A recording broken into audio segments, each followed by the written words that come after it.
Right now, on the 28th of July, 2026, a legal fight is unfolding that could decide who controls one of the fastest-growing products in global finance.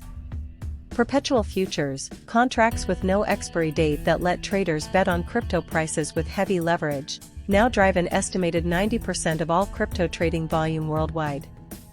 That is a multi-trillion-dollar-a-year engine, built almost entirely offshore, on platforms outside direct U.S. oversight. And it is now trying to move onshore. Standing in its way, oddly enough, is not just the regulator. It is CME, the Chicago Mercantile Exchange, America's oldest and largest futures marketplace, which has gone to court against its own overseer, the CFTC, to stop this offshore model from taking root on American soil. To understand the fight, you need to understand the product. A perpetual future, or perp, is a derivative contract that tracks an asset's price, usually Bitcoin or Ethereum, but never actually settles or expires like a traditional futures contract does. Traders can hold a position indefinitely, funded by periodic payments between longs and shorts. It was pioneered on offshore crypto exchanges over the past decade precisely because it sat outside conventional regulatory categories. Traditional U.S. futures, the kind CME has sold for over a century on wheat, oil, and interest rates, always have a fixed expiry date. Perps don't fit that mold, which is exactly why the legal status of these on-chain contracts has become so contested inside America's regulatory system. The core legal question, as one recent report put it, is simple to state but hard to answer: what is a perp, legally? If perpetual futures are classified the same way as CME's traditional exchange-traded futures, they fall squarely under CFTC jurisdiction, and platforms offering them would need to meet the same registration and clearing standards CME has followed for decades. CME's lawsuit against the CFTC centers on how the regulator is choosing to treat these on-chain products and which platforms it is allowing to offer them without meeting those established rules.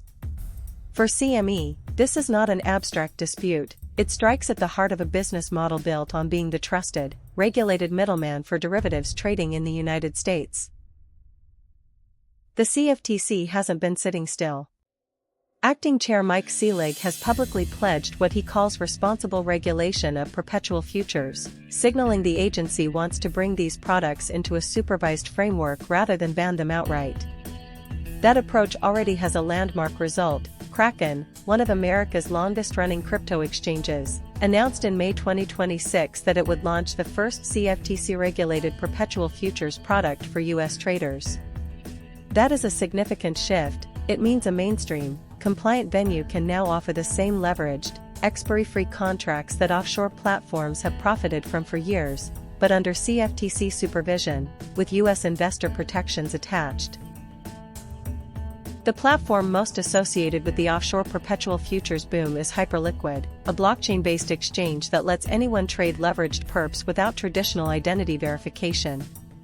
Binance founder Changpeng Zhao, known as CZ, called Hyperliquid's No-KYC model awesome earlier this year, before adding that lawyers would inevitably get involved, a telling admission of the legal gray zone these platforms occupy. Analysts have also asked whether recent regulatory easing in the U.S. has actually narrowed Hyperliquid's path forward, since a friendlier onshore environment for regulated competitors like Kraken could pull volume away from unregulated offshore venues over time. The risks of this trading style aren't theoretical.